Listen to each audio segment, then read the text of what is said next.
very good afternoon. And there is a friend from Australia right now. I wouldn't really recall what time it is, but greetings to everyone. And a very warm welcome to the 10th session of Leadership Series. And, on behalf of all of you and my team, I want to say that we are delighted and honored to have someone of Mr. Nitin Paranjpe's accomplishments and stature to be our guest for this session. And we have been looking forward to this conversation for some time. Nitin, a very warm welcome to the session. Thank you. Thank you so much. Pleasure being here, and thank you for inviting me. Thank you. So I'll be very brief about with the introduction, because Nitin's body of work is such that if you really want to do justice with it, you will fill the session. So with his permission, I'll be very brief because we will be talking about his work. So he is a Unilever person all the way, 4 decades with this great company. Started his career as a management trainee, and I think it's an example for those who believe that growth can happen only by changing every 2-3 years. Here is an example that personifies that growth can happen without changing. So from management trainee to pretty much every critical role at junior management, middle management, senior management levels, very meaty critical roles. I think he naturally would have distinguished there, and therefore one role after the other kept coming his way.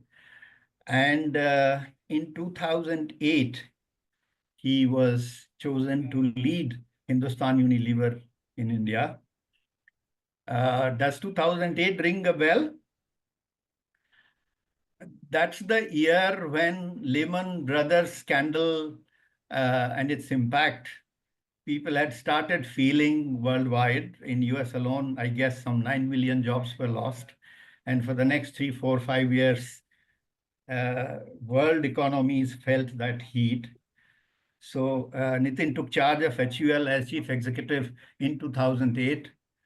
And for the next 5.5 years, HUL had a robust performance where other companies were struggling to stay afloat. HUL registered significant growth, transformative growth.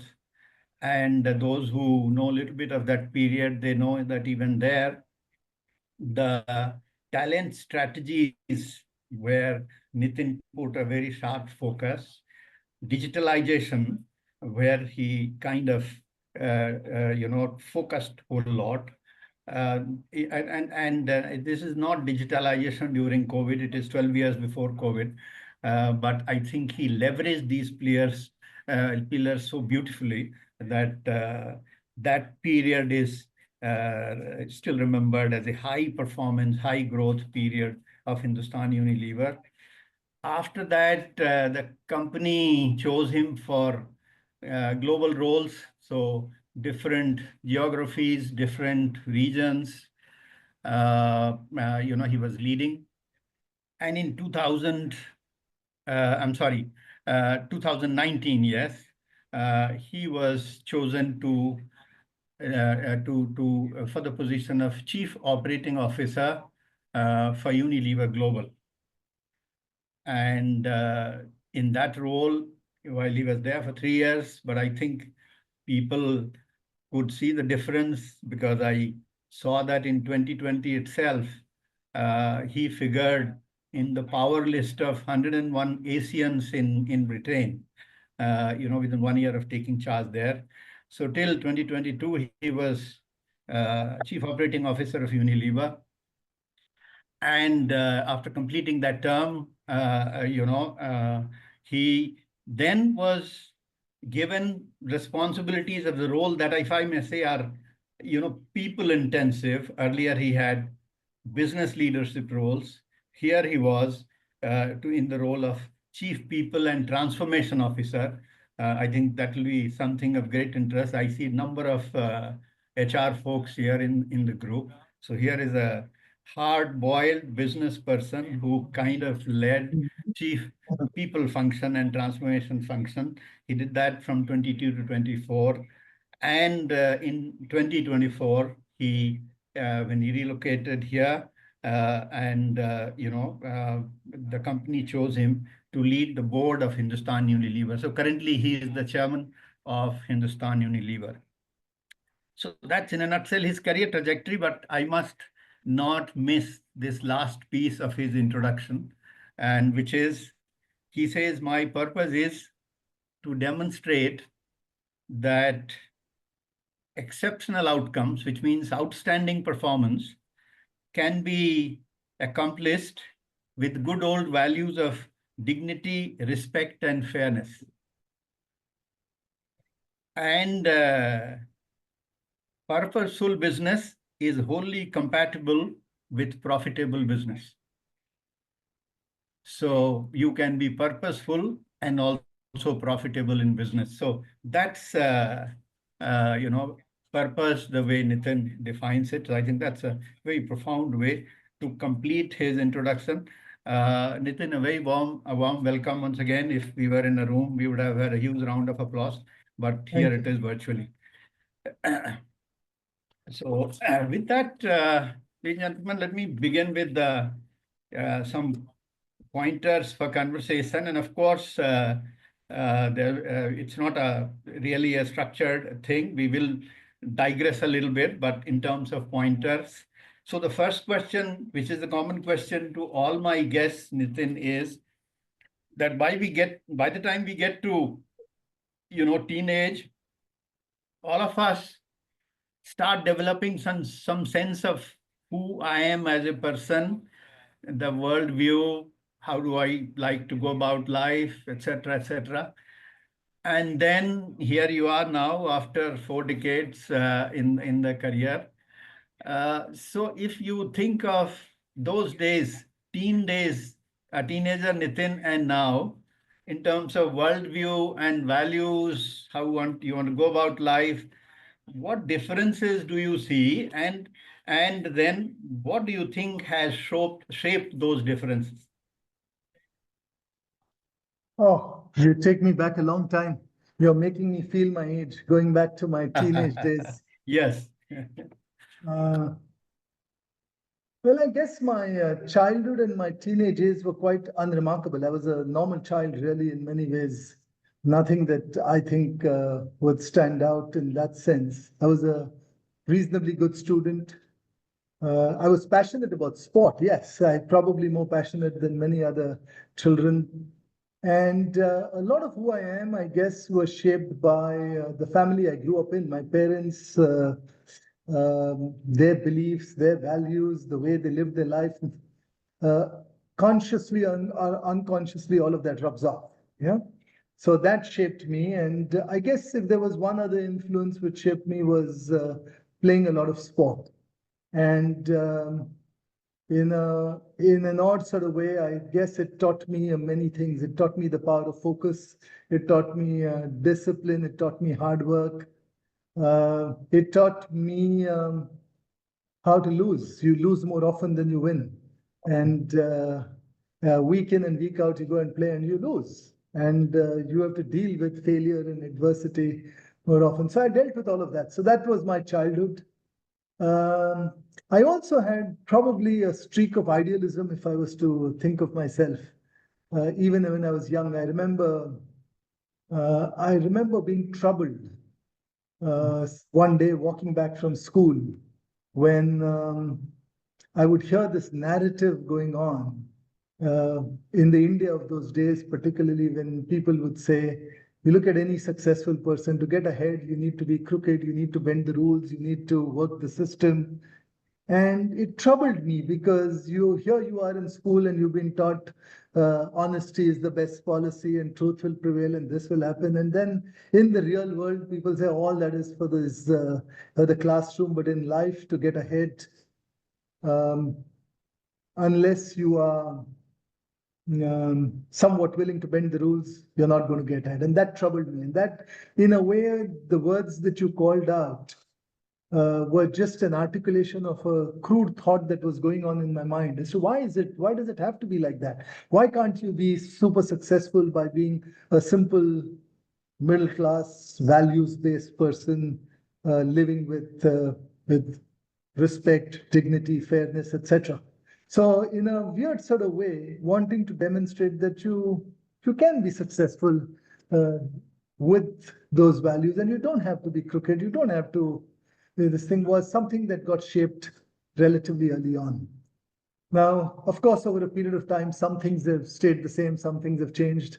I guess, uh, I guess there's a little bit of idealism still in me. I don't think it's died at all, but it's been. Uh, I am probably with age and with experience, a little bit of pragmatism has crept in. I'm less black and white in terms of right and wrong. I am able to see that life has a little more, things are more nuanced than they appear. It's not always black and white. And the ability to judge that becomes important. And I think that's one change I would say. I also guess that I think as I was growing up, I was overly left-brained, very analytical, and I would say, if you can't explain it with logic, it doesn't work. Yeah. So it was that sort of a mindset. I became an engineer, and everything for me was an exact science as I was growing up. As I've grown older, I've come to see and value. hmm, I still am predominantly left brain, but the value of combining the right brain, the more intuitive aspects, the softer skills which are required have become very apparent. I've become more understanding of and accommodative of different styles, different behaviors. I guess as a teenager, I was uh, much more unidimensional in some of these things. Interesting, interesting. So like they say, coming events cast their shadows before. So the purpose was there even then. And it's interesting that it may not be black and white, but in its core, it is still there in your way of working. Very encouraging to hear this in today's world. Uh, so I'm sure we'll have more on this as we go along. Uh, so if this is a question, actually, I saw there was a whole conference on this theme that if I knew then what I know now, would I have done anything differently? So, of course, your career has been inspiring, exemplary, but yet, if you had the benefit of thinking about the things the way you think now, would that have been any different? Yes, listen, I rarely indulge in rear view thing because every decision has to be seen in a context in which it was taken. Absolutely. But if I was to think back and answer, I would probably do two things differently. One thing differently as a professional, and one thing different as a person, a human being, father. I would probably do one thing differently. I think as a professional, maybe I would have been bolder and more adventurous in the way I thought and the choices I made. I would be probably a little more bolder in that. And as a parent and a father, I would probably have been a little more conservative and traditional in some things I did. So, if there is one thing that I often feel I wish I had done differently, was to create a ritual around the dinner table and wanting to make sure that everyone had dinner together every evening, if not every evening, 3 times a week, 4 times a week, 2 times a week, whatever it was. The last 10 years when I've lived in the UK, I have seen that super busy people, they found a way to make that somewhat sacrosanct in terms of how they deal with it and the value of that conversation, that bonding, that togetherness that you create as a family. If I could rewind the clock and do that, I would probably do that. I tell my children that all the time. There were many excuses I might have given that time. I had other engagements. My wife was working, I was working, then, and all of us ending up with filling your plates and going in your rooms and watching television or eating at different times. I think that was terrible. Interesting. While on the personal side, I'm sure many people will have common stories, but on the professional side, I think your standards of boldness, many will struggle to match. I see many people nodding their head. So, that's how your kind of career trajectory has been. I just want to suggest people, while audio may be off, but if you are okay, feel free to open your videos. That permission is there to everyone.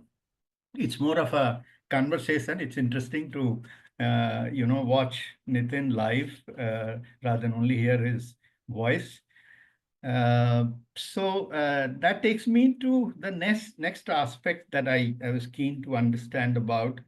While your personal side, how it has evolved, we spoke. I mean, you shared.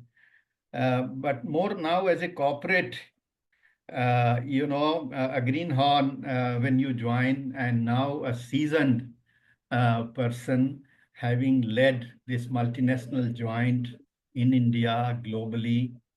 Um, Obviously, Nitin, the management trainee is not the same as Nitin, who is now the chairman of Hindustan HUL and of course CEO, etc. So, as a leader, what have been some of the crucible moments, defining moments, experiences that have shaped you as a leader that everyone knows you today and sees you?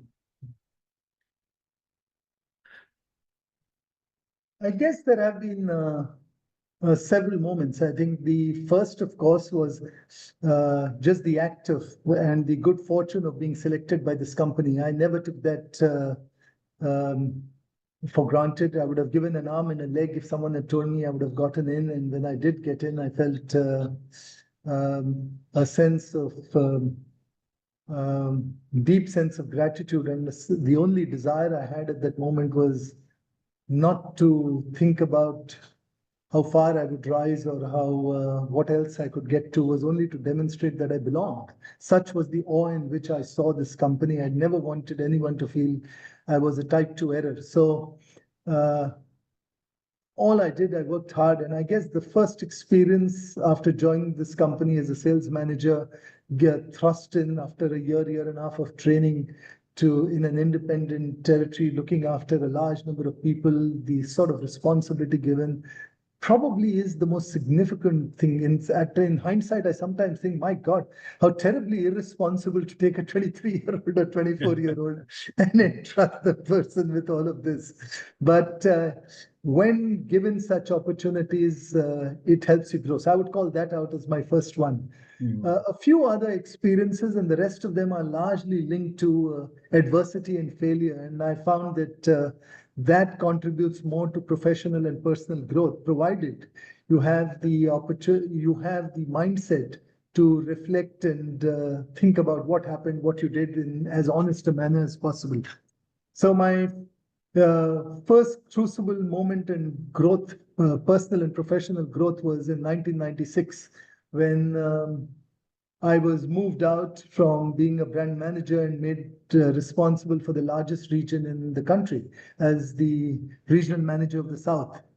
Um, just to put things in perspective, it was like a double promotion, and such things never happened, and it had. And um, when I went there, I'm not a person who is low on confidence, but I didn't sleep a few nights uh, because I wasn't sure whether I could live up to the sort of image that I had of the people who had occupied the chair before.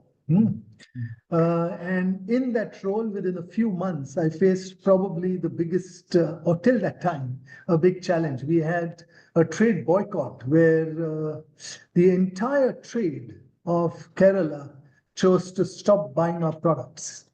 And for a long time, I thought, how is it possible? As a household goods, people will come and demand our products, and this will fizzle out very quickly and easily because the pull of our brands is such. Till I was rudely brought to the realization, whatever the pull is, if every single retailer in that state chooses not to buy and sell, there's nothing anyone can do. So from a situation where I was on top of the world, delighted about the job, I was facing a situation where the sales were zero, not low, they were zero. And it was baptism by fire, trying to see how you could protect our people because things were getting violent in that state, people were getting beaten. So, how do you protect your people? How do you protect the values for which we stood and not cave into what we thought was being held to ransom on unfair grounds? And how do you restore business? And at that moment, I learned so much from just observing the senior leader. The chairman of the company would call me often, and he suddenly realized that that might be putting pressure on me. And in the second or third call, he says, Nitin, I'm calling you not so that it puts pressure. I want you to know that you don't have to do anything that will compromise the values of the company or yourself. You take that call. And if we have to leave the state, we will. We will stop doing business forever, but we will not compromise on our values. And you will be the judge of that. Yeah, no one else will double guess you. And in that moment, there were so many things that happened. By entrusting me, I felt I became more accountable, more responsible. But that one statement at a time when things were tough showed us that we didn't simply talk about values, we were willing to live by those values when things were tough. To leave a state and not have business but not compromise on what you thought was right was a demonstration of what the company used to talk about. And the chairman in that moment had shown that we walked that talk. And I realized what it takes to do that, and that stood with me. Much later, and fortunately, it was a super successful stint. And I don't want to sound immodest, but the first 14, 15 years were quite successful. I don't think I had failed and missed any targets. But my third case was in 2002. Probably, it's certainly a big crucible moment when if I hadn't experienced failure for 15 years, the next 2 years, nothing that I said I would do, I was able to deliver. Absolutely nothing. I gave revised targets, I changed my numbers, I changed my forecast in the middle of the year, but even those numbers, revised numbers, I simply could not deliver. It was the most shattering experience that I've had. It brought in self-doubt. Was I really as good as I thought I was? I would spend sleepless nights, tossing in my bed, often waking up at 3:34 in the morning and not falling asleep, simply at a loss of knowing what to do.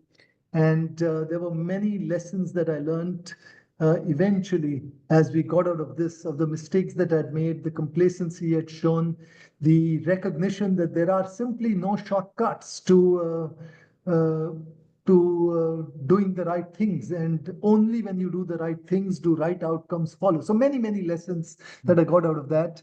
And the last, probably the most significant experience was the year I became the CEO, 2008, 2009. You referred to it, the Lehman Brothers crisis. The world went into the financial crisis that we are all aware of. And here I was, a rookie CEO, 20 odd years into the 20, actually 87 to 2008, so 21st year in the company, wholly unprepared. Once again, I think probably promoted a little too soon. And here I was in that situation, dealing with the biggest challenge that I had dealt with. Growth had simply dried up. Had I not gone through my previous failure, I would have been wholly incapable of dealing with this adversity that I was dealing with. And in that moment, and I won't go into the details, but an incident that had taken place 10 years ago, when I'd met Professor C.K. Prahlad, and an interaction that I had came to my mind and allowed me at that moment to see what sounded powerful in theory when he had said it, actually worked in practice. And shame on me, for 10 years I'd been impressed by what he had said, but I did nothing about it. But with my back to the wall, I was with no other options left. I decided to experiment with it. And over the next few years, had the opportunity to carry out several human experiments. And through those human experiments, got incredible insight into us as people. And what what are the conditions that are required to create magical outcomes, because I saw some things happening which I could not explain. And so I would say these three or four things I would call out as some of the defining experiences of my life, which shaped me as a person, but also shaped my philosophy as a business leader. Absolutely inspiring, Nitin, and amazing that you learned from successes, but you seem to have learned a lot more from adversities, like you said. And to the company where a chairman calls that you will be the judge, nobody will guess. If need be, we will move out from here. So I guess that's the stuff of legends, and that's why the company has come to be known as academy. I don't like to call. I was talking to Dr. Khandelwal the other day. He said this leadership factory doesn't suit leadership. So I thought, all right, leadership academy is better. But I'm amazed at the way the whole ecosystem functioned, and you were able to leverage the learning from there. Simply inspiring. So the next aspect, I would want to hear, and I believe it will be of interest to everyone, even as the CEO of HUL, it is still a India focused role. And then after a few, positions in other geographies, you land up in London as a chief operating officer. Even in this leadership academy called Unilever, not many people get that. So tell me that obviously you have a global set of stakeholders, and compared to your time till CEO of HUL and this COO, tell us what all you had to kind of, if I may say, adjust, learn additionally. What difference did it mean to you in discharging those responsibilities, and what are the learnings from that? I think, uh, yes, as I became the chief operating officer, it was a different scale and context, and come to that. But the learnings that came out of being the CEO of HUL in that difficult period from 2008 to 2013 were quite profound.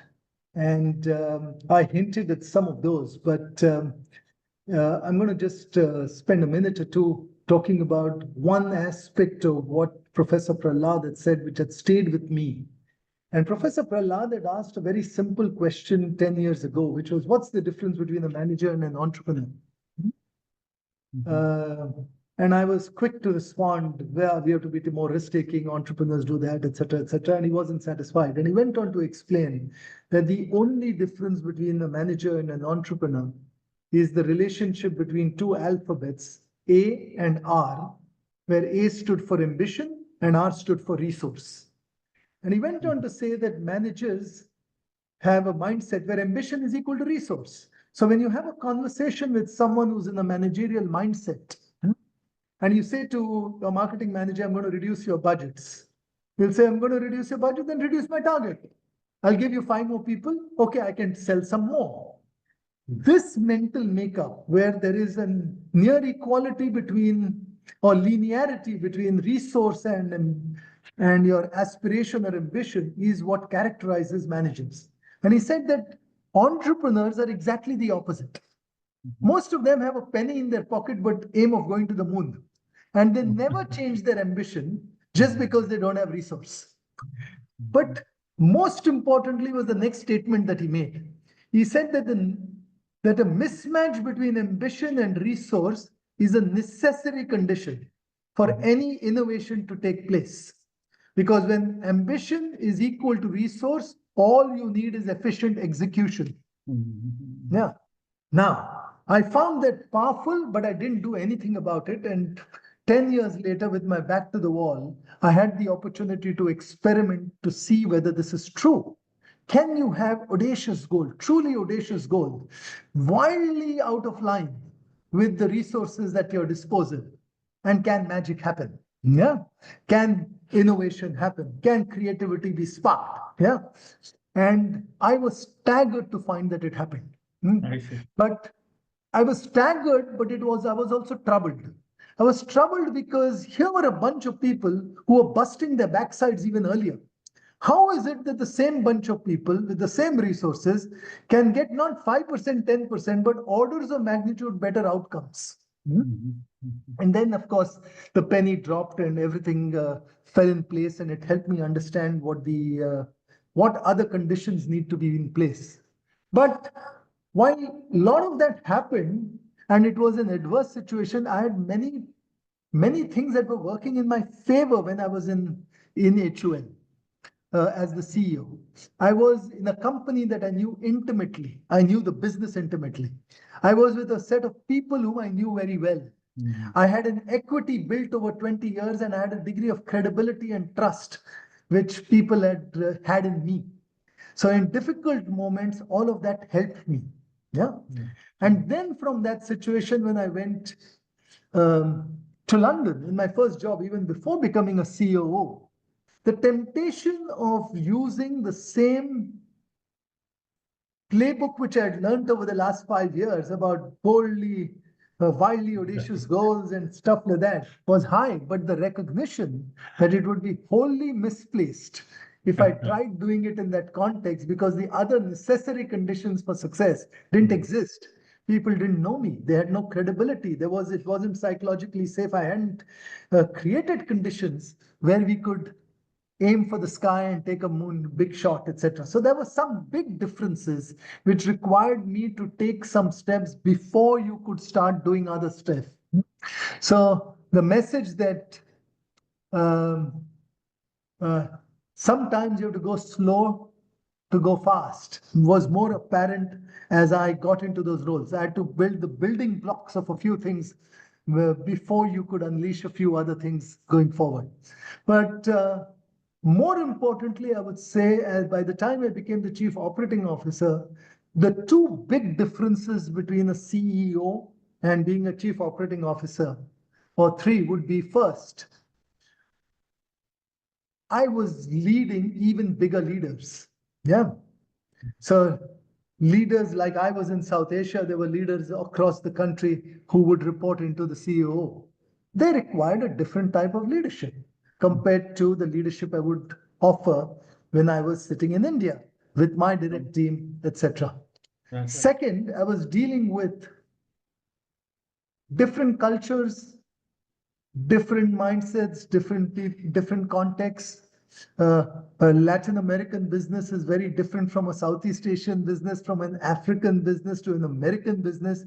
Cultures are different, and believing that my same leadership style, which worked so well in one context where I'd grown, would work in that context would be completely wrong. So knowing how to flex your style to suit a different context became a much more important skill which had to be developed. And the third, it is relatively easy it's not easy, I say relatively easy to energize, inspire people when you are a management team where all of you all are in one location, where every day you're in one office. When you're talking about something, you can look people in the eye and you know whether you've touched them or not, whether they are with you or not with you. And when you sense they're not with you, you have a second chance and a third chance, 1 day later, 1 week later, etc. In a global organization, however much I traveled, I would probably manage to go to all the key countries once in a year or maybe twice in a year at best. Yeah. That's right. Yes. I had one opportunity to create an impact in person. The rest of it had to be virtual. So styles of engagement, styles of communication, styles which will inspire and engage are very different in a team sitting around one table, one goal, one setup, one culture, versus this sort of setup. So a very different set of muscles had to be built.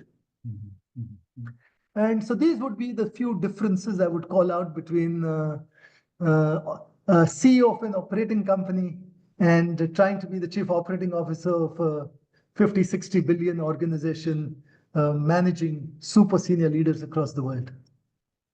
Sure, sure, absolutely comprehensive and insightful, really. I'm sure there's tremendous learning in the way you articulated the shift, and kudos to you that you learn while on the job. It's a whole lot of it is on the job learning and realization. Is that right, Nitin? It is right, but I keep saying that there are some people who say, when I get to this job, I will try and behave in a certain manner. Hmm. Hmm, hmm, People hmm. don't get to that job unless they start demonstrating some of those Yeah, qualities before they've got the job. that's right. Yeah. That's a gem. So, Absolute gem. so at times I would have this thing, not because I was motivated by my next job or something, but just as a professor, I would observe, I would see, I would say in a large organization, people are different, cultures are different. So if you have if you have if you're a person who spends a little bit of time reflecting and introspecting and thinking about human nature and things of that sort, then some things become a little obvious. Hmm. It's still hard to Yes. correct and change habits which have been formed over years, and I still make No, mistakes, lots of them, but you become a little more conscious. no, absolutely. I think the way you dealt with it and reflected, learn, added to yourself is And made many remarkable. mistakes. So, I'm sure I'm yeah. sure that's as much a source of learning as where we succeed. No questions about that. Actually, Uh, one of the things that sorry to interrupt no, you, go ahead, please. Hmm. where I realized very quickly I was going into an environment with a set of leaders who've almost never seen me. Yeah. And I know what happens when a new leader comes in. Each one is trying to decode this person. They Hmm. start attributing meaning to things that you had no meaning in. Hmm. Every action of yours is being dissected and understood. So I decided very early on in my third week or so to get everyone together, create an informal setup. And around dinner or after that, I decided to share with them a little bit of me, my background, my lived experiences, the things that have shaped me, my values as an individual and as a professional, and talked about the failures, the adversities, what did I learn from those experiments, and how it has shaped my business thinking. And the reason for doing that, talked about the mismatch between ambition and resource, and what I concluded that it is almost an obligation of a leader to create a mismatch between ambition and resource, because it's only then that you're creating conditions when a person can demonstrate the fullness of their potential, because you get Hmm. into a different space. That's right. Now, allowing people to hear this and understand where I came from and why I come from there and why I do what I do, and allowing them to ask me questions around all of this. It went on for 2.5 hours over dinner and after that, where people would, was very important, because at the end of the day, in a short period of time, they had a deep insight about who I was and why I did what I did. Yeah. Yeah. Which happened with leaders in HUL over decades. Yeah. And Hmm. I didn't have decades. I had to crash that time period, so that then it was much easier. And it also gave me the license to say, this is who I am, this is my culture, this is my background, this is what I do. It Hmm. might not work. If it doesn't, you have the license to raise your hand and call that out. Hmm. And I don't intend that. And that created a certain setup which suddenly allowed us as a team to move forward and for them to understand me Hmm. and Hmm. us to move forward faster. Well, thanks for sharing that. That was a great step. Otherwise, half of the problems happen because of these unfounded attributions because you don't know the other person. Quite So right. this is simply amazing. So your boldness, like they say, boldness has a genius of its own. So this was one of those master strokes. Great to hear that. Good you shared. Now, another important shift is from, kind of a role of chief operating officer for Unilever Global to a full-time chief people officer and chief people and transformation officer. How was it like? Just give us a walkthrough. I have to say, I wish I could say this was carefully planned HR strategy to move me there. It wasn't. Okay. It absolutely wasn't. Okay. There's a background to this. You see, Okay. towards the end of my stint as a chief operating officer, I would have probably stepped down and retired from Unilever around that stage, Okay. maybe a year earlier or later at that moment.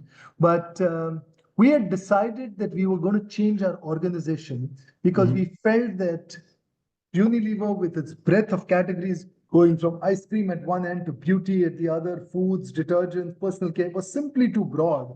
And while I was managing a 60 billion P&L, we would be better served having five leaders, each focused on five verticals: ice Mhm. cream, nutrition, personal care, home care, and beauty and well being, Mhm. managing businesses end to end, which would be 10 to 12 billion, and it would give the benefits of focus, domain expertise, etc. So that's the decision that we took. And that Mhm. decision meant that my role as it existed would not be there. And that would Ah, have been okay. a perfect time for me to step down from 35 years of work. But it was probably the most complex transformation that we were going to go through as we did this. We were also going to virtually eliminate the matrix and get all functions to start reporting into the business leaders, etc., Mhm. Mhm. Mhm. virtually ripping apart the whole system.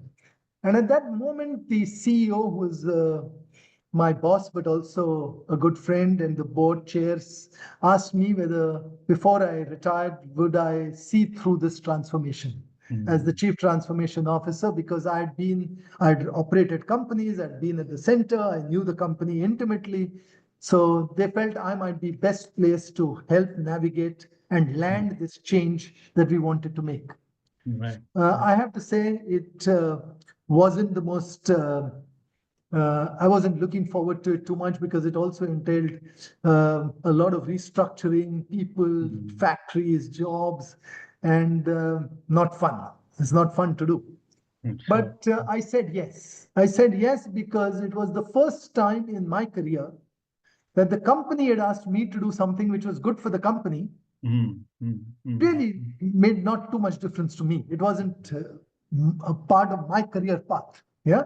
Oh, sure. And I felt the company has given me so much over the last Mhm. 35 years. That's right. I would not be able to look myself in the eyes if the company has asked me for 12 to 24 months of my life Mhm. to help it achieve outcome. Then I say, thank you very much. I've had enough. I'm leaving. Mhm. Mhm. So I said, all right, I will do the chief transformation job, officer's job. And then after agreeing to this, within a month or so, suddenly another thought crossed my mind. Yeah. The chief people officer job was also up for change. Mhm. Hmm. And we were looking for someone. And in a bizarre sort of way, this thought crossed my mind. There is some linkage, especially in the early stages of transformation, uh, especially when it came to organizational design aspects of it, between the Mhm. people role and this role. And I said, can I also be the chief people officer? Mhm. Mhm. And I think I had no reason to do that, or actually, the company had no reason to agree, but I think they might have wanted me to do the transformation role so badly that they agreed to this. And that's how I became the Chief People and Transformation Officer. While that's how it started, I tell you, in hindsight, it was the best thing that happened because I don't know of anyone else who, after 35 years of work in his last 1 year or her 1 year, would be learning every day. Hmm. Uh, because otherwise, by then, you pretty much know what you're doing, etc., and learning has come down to very little. But as a chief people officer, while the criticality of people and managing people I had experienced all my life, because everyone says you have run a P&L and how will you run P? I said, but the most critical driver of a P&L is people. That's right. Yeah, it's so that bit was relatively easy, but HR also had lots of other technical aspects of Mhm. the nuts and the bolts and the processes and the compensation system and the reward aspect. So be having the opportunity to learn all of that in the last 12 to 18 months, that was a gift. Yeah, that was an absolute gift. Sure, sure, sure. And your amazing capability to quickly cope with it at that stage of your career? I was curious and I wanted to learn, and I also knew I had a team who were special and understood that well. And it was also a role which forced me to acknowledge complementarity. Yeah. Mm, That mm, I would bring aspects to that role which no other CHRO would have brought, because just based on the experiences that I've got. mm, And yet I could never pretend or attempt to know aspects of these individual people's jobs as well as they did. And mm. therefore, it forced a degree of trust and uh, uh, collaboration, which otherwise wouldn't happen. This is absolutely amazing, Nitin. I mean, to have this clarity that, look, I bring this strength. It is through people that I have achieved P&L. So I will leverage that strength. But I don't know the functional technical side of it. So you step in. I think that clarity and that authenticity obviously has been helping you all along in various roles that you did. So this was, I'm sure, just one more instance of how you deal with these challenges. Inspiring, absolutely, Nitin. Now, you know, by the kind of career trajectory you have had, we get some sense of how Unilever prepares people and are able to nurture so many leaders, not only for themselves but for the lot of companies outside. But if you have to give us a little structured, highlight of what are the processes and practices that help Unilever groom so many people for leadership roles. What are some of the key things that you would say? I could talk about several processes that we have. Hmm. And I guarantee you that anyone in any other company will say, yeah, but we have most of these or all of these. Yeah. So, one of the things that people assume that it is having a process, yeah, will achieve an outcome. Process is required, but a process needs to be underpinned by a belief system and a philosophy for Hmm. you to operate that process with a rigor and a discipline, and with Hmm. understanding why you're doing what you're doing, and do it with exceptional commitment. Yeah. Hmm. The difference between HUL and any other company is not, yeah, the processes that we have. It is Hmm. the belief system and the philosophy around leadership that has existed. Wow. And I've been blessed to be in a company where there is almost a general line which said leaders build leaders. Wow. It is a core part of your job. It is not It is not a side job. It is not on top of what I do. It is my job. Yeah, that's very different. Hmm. There is a deep obsession Hmm. with attracting the finest people and being the employer of choice. Hmm. If Hmm. for 1 year we are not the employer of choice, hell breaks loose. I see. Hmm. Yeah, hell will break loose. Yeah. Hmm. And we will put the considerable intellect of the finest minds who are otherwise using that mind selling soap and soup to Hmm. understand this and analyze what's the issue, what's the problem, how do we get that back, how are needs changing, how are expectations changing, how do we fulfill this. So obsession with that. Why? Because of the understanding, not that not being the employer of choice this year will impact my business next year, but if we allow this to happen for 5 years, yeah, our business will become weaker because the new people will get into leadership positions, etc., and the overall strength, Hmm. quality of leadership will go down. So that's the this thing. Second is a philosophy of leadership. So this is a belief system. Right. The philosophy of leadership is actually quite simple again. 70-20-10 is how we simply call it, which many other people call, which is 70% of growth has to happen on the job. Hmm. So Hmm. give people tough assignments, give people opportunities to push themselves a little this out of their comfort zone. Hmm? Hmm. And 20% is the mentoring and coaching that line managers need to do. And probably 10% or less is through formal training programs and other stuff which would happen. So Hmm. that's our approach. and our philosophy towards all of this.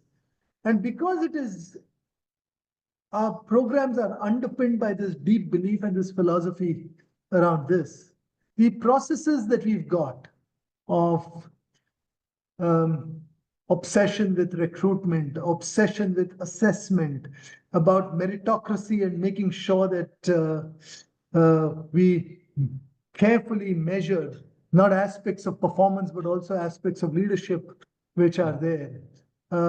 All of these just get done with more rigor and discipline.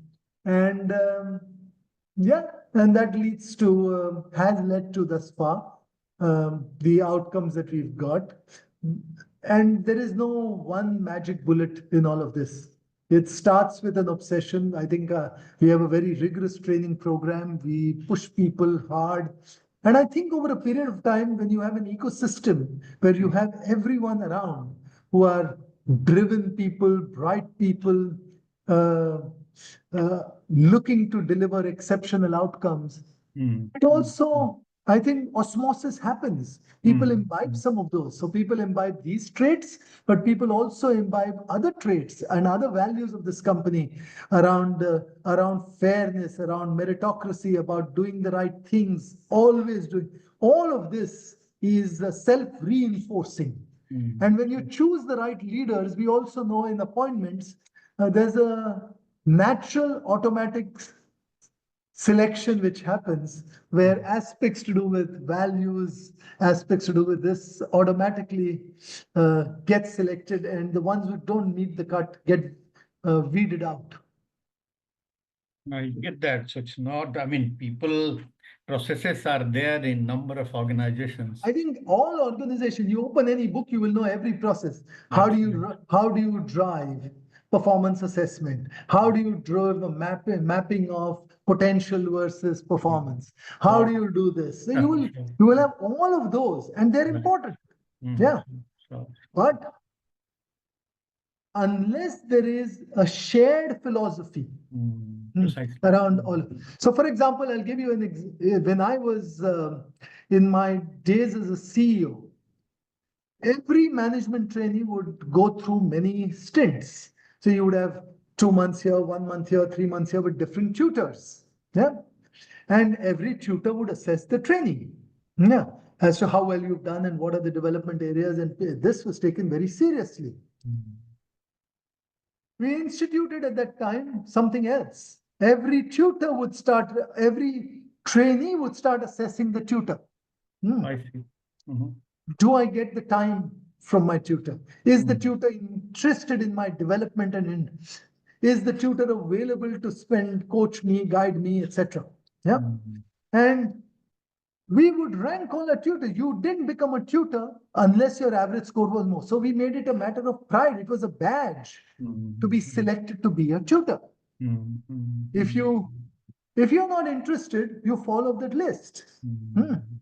And in a company which believes that leaders build leaders, you're not demonstrating your commitment to growing the next generation leadership. That's not okay.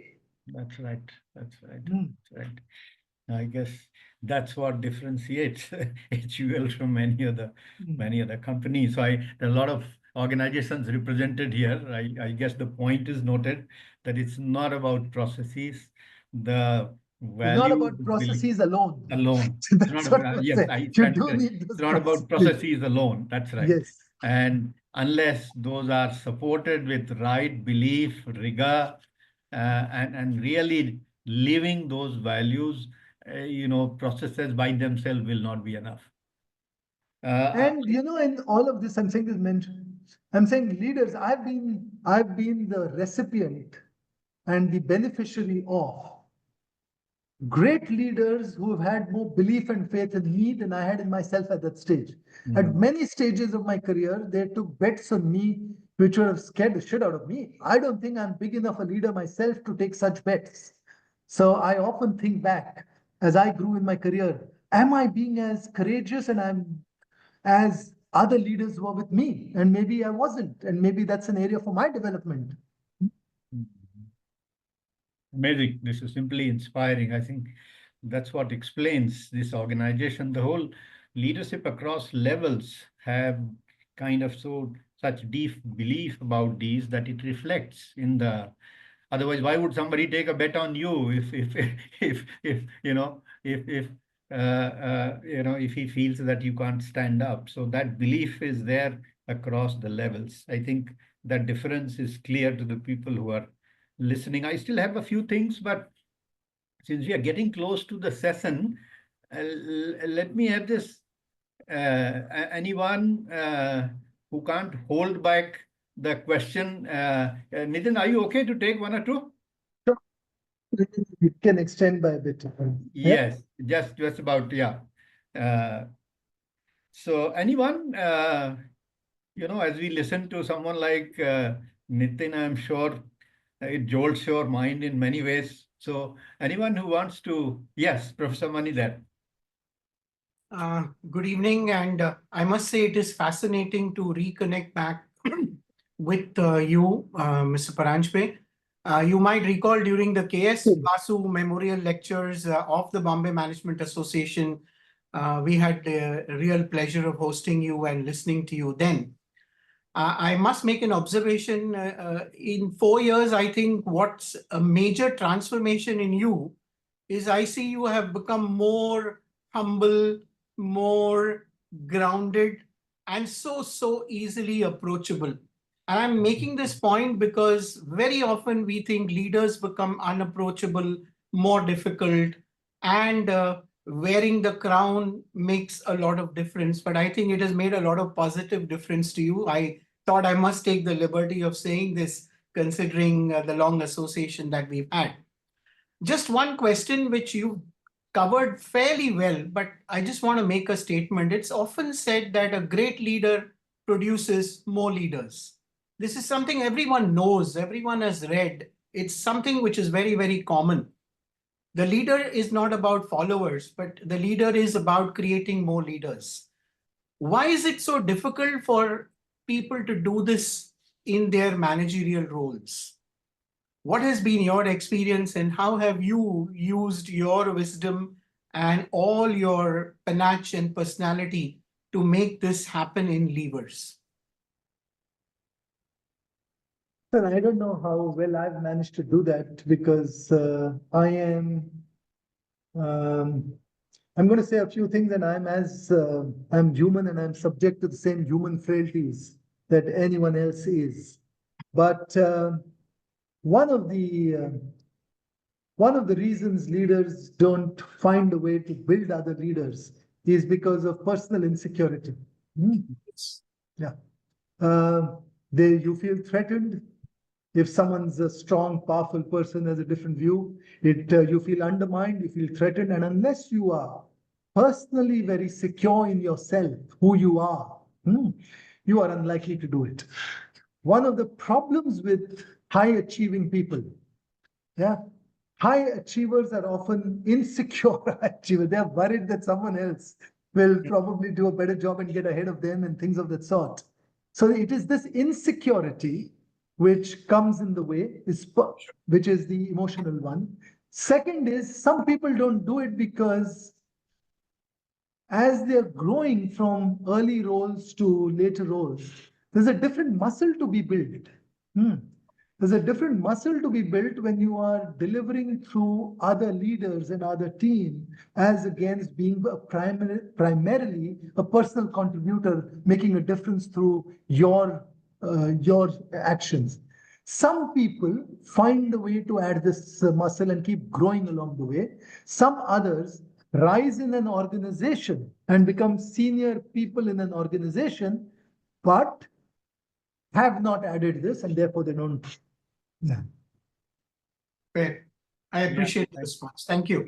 Thank you. So, Nitin, this will be the last one. I see Sahil raising his hand almost at the same time. So, Sahil, please go ahead. Super. Thank you, Dr. Solanki, for having all of us over on this podcast. Nitin, I've been hearing you very attentively, following your work. Big fan. So it's a lovely fanboy moment to be here with you, sharing. You're embarrassing me now. My question is my question is very similar to Professor Money, yet very different.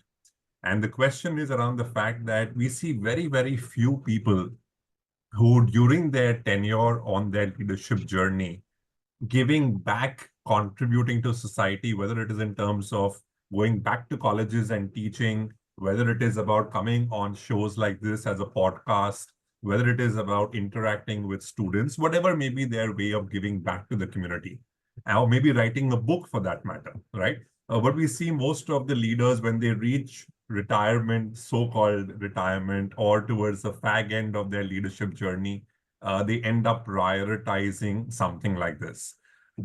Question number one, why do you think that's the reason? Is it because they're too bogged down with corporate responsibility, or is it that they don't make time, or it's not a priority? What's been your experience? And question number two is, there are so many people out there who are fantastic at what they do, right? Even in their 40s, even in their 50s, but getting them out to come onto platforms like this and share with the world is a huge challenge because of the time constraints. So how would you, if you were a 30-year-old trying to get somebody on your podcast, or if you were a 30-year-old trying to get Nitin Paranjpe on your podcast, what would be your pitch to Nitin Paranjpe to say, Nitin, the world needs you. You have a vast experience, and please take 30 minutes out. So 2 questions. I hope I'm not asking for too much, but Listen, over getting to you. Nitin Paranjpe is quite easy, so that's an easy question. You just have to ask me.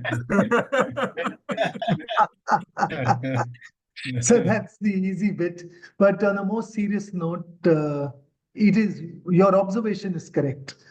That through most of one's working life, most people do not prioritize this. And part of it is we are simply too trapped in on a path that we are on, not taking the time to sit back, reflect, and give back. And it's unfortunate. So part of that reason. It's no excuse, but that's what it is. The second is, for some people, there are a few people who do it. Maybe not enough, but they still do it.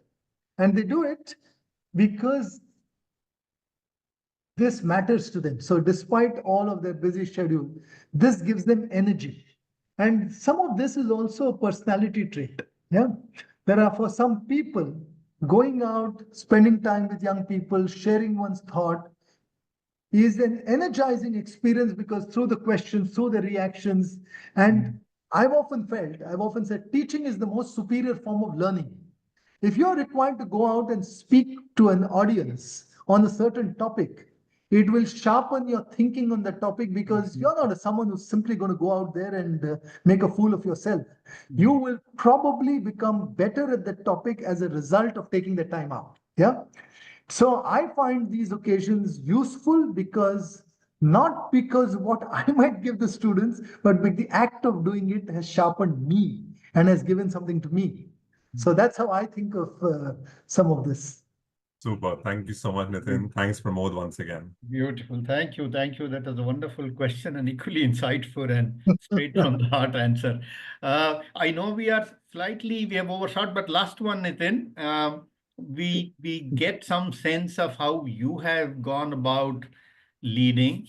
But if you were to summarize your lessons for people who have to have this leadership journey today, the people who have just stepped in or maybe people who have been there, what would be some of the top 2, 3 things you would want to share with them so that they are effective in their roles and they build leaders like people like you got built in Unilever? So listen, it's a big question. I don't have a simple answer to that. The first thing I would say is, there are too many people giving too much of advice. So you don't need one more person giving advice. But not everyone has had the kind of no. experience to give the advice that you have had. I would say to young people, I think we are living in an absolutely fascinating time. Lots of opportunity, lots of challenge. Just trust yourself, make the most of the opportunity that you've got. Yeah. yeah, make a difference and stay the course. I think if you had a choice between being 30 versus being 60 like I am, it's obvious what choice you might want to make for a variety of reasons. So no advice. I would say there are many things that young people do superbly well. They are more courageous, they are willing to, they are bolder, they have self-confidence. But there are a few things that they might benefit from. I think if they could be a little more patient, not look for instant results and instant outcomes and everything, I think they might be better served in that space. And have an open mind, listen to everyone, but form your point of view. You don't have to ape anybody else. Leadership is not a cookie cutter approach. There are n number of styles which you've got. As long as it is authentic to who you are and you develop a point of view that other people find inspiring, you will get followership. Yeah. So the only being authentic and having a point of view are necessary conditions, not sufficient. But without that, you have zero chance of being a true leader. And by a true leader, I mean someone who gets willing followers. Yeah, not someone who becomes senior in an organization. Because when you become senior in an organization, you get subordinates. Subordinates are not the same as willing followers. Correct. That's right. That's right. Absolutely. Absolutely wonderful with that closing line, Nitin. And, listening to your story of growth from management trainee days to the chief operating officer and beyond, it has, I'm sure, clarified number of misgivings people sometimes develop about leadership, either larger than life mythical notions about who leader is, or then sometimes little cocky ideas about themselves, etc. But I think the authenticity, the role of values, be who you are, have a point of view, be willing, open to learn. I think some of these things come out so beautifully as you have narrated your journey. I think it's been a master class on leadership, Nitin. I believe I speak for everyone who has gathered here.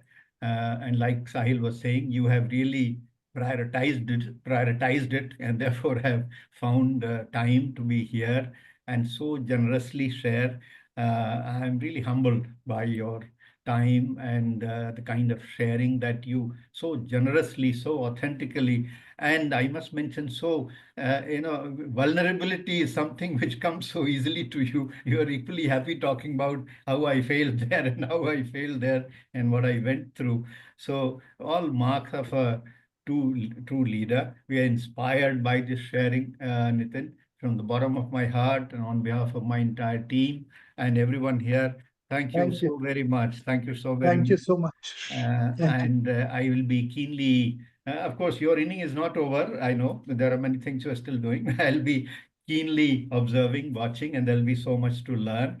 And thank you so much indeed. And each one of you who joined, I see a number of friends from the past companies, friends, fellow professionals, and a whole lot of new people. Obviously, the poll of Nitin was very clearly there, and those who are on LinkedIn.